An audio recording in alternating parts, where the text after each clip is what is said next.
It was very ugly for Alabama, but they find a way to get it done. It's frustrating to not perform at your best ability. It was just us not playing to the Bama standard. The number one thing we have to do is acknowledge where we need to grow at, and then reflect and build off of that. A Big Ten SEC showdown, Alabama Crimson Tide traveling to Wisconsin. So Alabama came into this 2024 season with a lot of question marks. Well, that's at least what the media wanted us to think. They wanted us to doubt Jalen Milroe. Nick Saben was gone, so there was a lot of newness to this team with new head coach Kalen Deboer. But Bama came out from week 1 and just absolutely dominated. I know they still haven't played anyone ranked yet, but to go into Wisconsin on the road and win in the fashion they did was crazy. And it only makes you wonder what this team can be as they start to gain chemistry and get rolling. In this video, I'm going to go in depth on what has been going right for Bama early into the season and what they need to do to keep it rolling as tougher SEC opponents approach on the schedule. But before I begin, I would really appreciate it if you would drop a like and subscribe. It only takes 5 seconds, plus you can always change your mind. We are on the road to 40K subscribers, and with your support, I believe we can get there super fast. Alright, so before the 2024 season kicked off, expectations for Alabama were cautiously optimistic.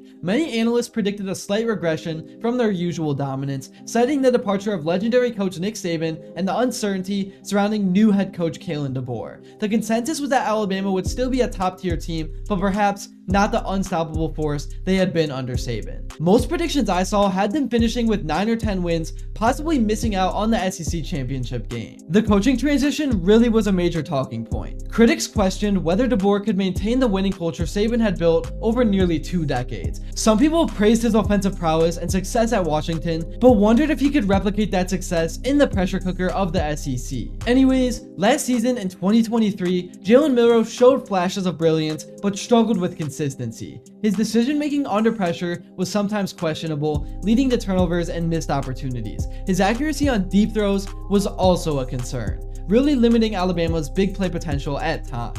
Fast forward to 2024, and we are seeing a completely transformed version of Milroe. Through the first 3 games, his improvement is evident in several areas. First, his pocket presence has significantly improved. He seems more comfortable reading defenses and going through his progression. His accuracy, especially on intermediate routes, has taken a leap forward. In the game against Washington, he showcased his improved touch on deep balls, connecting on several long completions that broke the game wide open. Perhaps most importantly, his decision-making has been much sharper. He's taking care of the football with 0 interceptions through 3 games. His ability to use his legs as a weapon while still keeping his eyes downfield has made him a dual-threat nightmare for defenses. The stats really back up this improvement, with Milroe boasting an impressive 65.7% completion rate and 8 total touchdowns, 5 passing and 3 rushing in just 3 games. And as for the offense as a whole, the Crimson Tide have been firing on all cylinders to start the 2024 season. Let's break it down position by position. The O-line, anchored by left tackle Caden Proctor and left guard Tyler Booker, has been a pleasant surprise. They provided excellent protection for Milroe, allowing only a few sacks in 3 games. And the addition of transfer center Parker Brailsford has solidified the interior, and his chemistry with Milroe is evident in their smooth exchanges. Also, right guard Jaden Roberts has been a road grader in the run game, consistently opening holes for the backs. But one area of slight concern has been the right tackle position, where Wilkin Formey is still finding his footing. However, the coaching staff has done a good job of providing help when needed, and Formby's improvement from week to week is pretty noticeable so far. And the receiving core has been led by the explosive young star in Ryan Williams, who's quickly become Milroe's favorite target. And Bernard's route running and after the catch ability has been on full display, particularly in the Wisconsin game where he racked up over 100 yards. But getting back to Williams, this kid is special, folks. His combination of size, speed, and hands has made him a matchup nightmare for defenses. Williams already has 4 touchdowns, including an 84-yard bomb against Western Kentucky that showcased his game-breaking ability. Moving on, the running back duo of Jam Miller and Justice Haynes has been incredibly effective. Miller has been the workhorse, showing great vision and the ability to break tackles. His performance against South Florida, where he rushed for over 100 yards, was particularly impressive. And Haynes has been the perfect complement, offering a change of pace with his explosiveness. And his ability to catch passes out of the backfield adds another dimension to the offense. In terms of the tight ends, CJ Dupree and Robbie Oots have been the unsung heroes of this offense so far. Their blocking has been crucial in both the run and pass game. Dupree in particular has shown soft hands in the passing game, becoming a reliable red zone target for Milroe. And I hope he starts to see some more targets. So overall, through 3 games, Alabama's offense has been nothing short of dominant. They're averaging 49 points per game and have shown the ability to score both through the air and on the ground. The balance has been impressive, with 590 passing yards and 536 rushing yards. What really stands out is the efficiency. The Tide are converting on 53% of their third downs and have only turned the ball over once.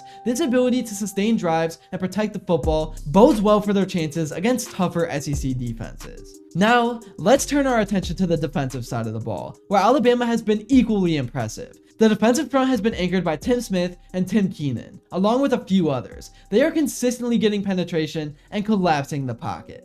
LT Overton has been a pleasant surprise at defensive end. His ability to set the edge in the run game while also providing a pass rush has been crucial. And the rotation with Jamarian Latham has kept the line fresh and effective throughout games. And the linebacking core has been led by Deontay Lawson, who's playing at an All-American level. His sideline-to-sideline speed and instincts have been on full display. He leads the team in tackles and has been excellent in pass coverage as well. Also, Campbell has stepped up big time, filling the void left by departed seniors. His ability to blitz from various angles has kept opposing quarterbacks guessing, and the emergence of Rasal as a pass rush specialist has added another dimension to the defense. In terms of the secondary, it has been on lockdown so far. Keon Saben, free safety, has been a ball hawk, already notching 2 interceptions. His range allows the corners to play a lot more aggressively. And speaking of corners, Damani Jackson has been living up to his 5-star billing. He's been matched up against the opponent's top receivers week in and week out, and has more than held his own. And the freshman Jalen Milroe has also impressed in nickel packages. Overall, the numbers speak for themselves. Alabama has allowed only 26 points through 3 games, an average of 8.7 points per game. They forced 7 turnovers and recorded 11 sacks, and opponents are converting only 16.3% of their third downs against this defense. What's most impressive though is how they've adjusted to different offensive styles. That's really all I got for this one. Thank you all so much if you made it to this point, and if you enjoyed and haven't yet, please be sure to drop a like and subscribe, because your support truly does mean the world. And also, let me know what you would like to see next, and until then, I will see you all later.